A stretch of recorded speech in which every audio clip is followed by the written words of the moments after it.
আমাদের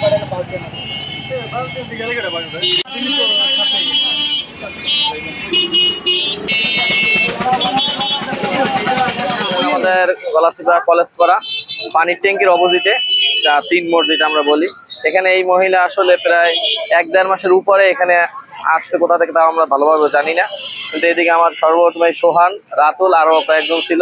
এরাই সর্বপ্রথম আসলে এরা দেখছে, দেখার পরে একদিন এরা গোসল পানি করাইছে এবং নখ টক কাইটে দিছে। এরপর আমরা বুঝতে পারছি এই লোক সুস্থ। এরপর আমরা অনেকভাবে চেষ্টা করছি যে এই বিষয়ে কি করা যায় আসলে।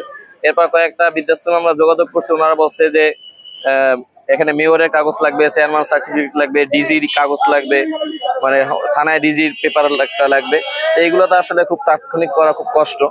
পরে আমার একটা ফ্রেন্ড আছে, ওর মাধ্যমে আমি যোগাযোগ করতে পারি এই যে বৃদ্ধাশ্রম। তো এরা আজকে আসলো আলহামদুলিল্লাহ। হ্যাঁ, এরা আসলো।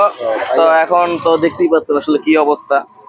এটা আমাদের জায়গা থেকে আমরা যতটুকু পারছি, আমরা যুব সমাজ এবং আশপাশে যারা ছিল সবাই মিলিয়ে আসলে এই উদ্যোগটা নেওয়া, এবং এখান থেকে আমরা কাজ করতেছি। আমরা আসলে সবারই উচিত যে এই সমস্ত যে কোনো জায়গায় যদি এরকম মানুষ পড়ে থাকে, অন্তত আমাদের দায়িত্বের স্থান থেকে আমাদের যতটুকু পারি মানে খাবার দেওয়া বা টেক কেয়ার করা, অন্তত পক্ষে যদি একেবারে কিছু না পারা যায়, যে সমস্ত জায়গায় বৃদ্ধাশ্রম আছে বা এই সমস্ত মানুষগুলো অন্তত যতটুকু টেক কেয়ার করা ওই সমস্ত স্থানে পৌঁছে দেওয়া। অন্তত দর্শনীবাস বৃদ্ধাশ্রম থেকে বরিশাল তালতলি এটি অবস্থিত।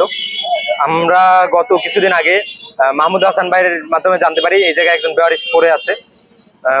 পরবর্তীতে খবর পাই আমরা এই জায়গায় আসি, এবং আইসে যেটা অবস্থা দেখলাম, ওনার অবস্থা খুবই খারাপ অবস্থা, হাঁটতে পারে না এবং পেটের সাথে পিঠ একদম লাইগে গেছে, খাবার দাবার কিছু খায় না, একদম খুব করুণ অবস্থা, দাঁড়াইতেও পারে না। প্লাস ওনার যে মানে শরীরের বর্তমান কন্ডিশন, ওনাকে নিয়ে এমার্জেন্সি ভাবে ভর্তি করাইতে হবে।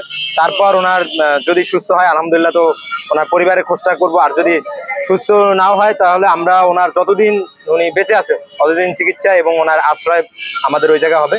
ইনশাল্লাহ দোয়া করবেন, ওনাকে আমরা এই জায়গা থেকে কিছুটা পয় পরিষ্কার করে আশ্রমে নিয়ে যাবো ইনশাল্লাহ। আমরা এই জায়গায় 3 জন আসছি আমাদের টিম থেকে, কিন্তু এই জায়গার যে অবস্থা ছিল এতে আমাদের টিম অনেক প্রয়োজন ছিল, কিন্তু এলাকাবাসী সবার সাপোর্ট এবং সবার সহযোগিতায় আলহামদুলিল্লাহ আমরা রেস্কিউ করে নিয়ে যেতে পারবো। আমাদের কার্যক্রম হচ্ছে দক্ষিণ অঞ্চলে যারা বেওয়ারিশ রাস্তাঘাটে পড়ে থাকে তাদেরকে রেস্কিউ করা, এবং যাদের একদম পোকামাকড়ে পা পচে যায়, হাত পচে যায় কিংবা মাথাও পচে যায়, তাদেরকে রেস্কিউ করে নিয়ে মেডিকেল ভর্তি করা এবং তাদের ট্রিটমেন্ট করা এবং তাদেরকে আশ্রয় দেওয়া।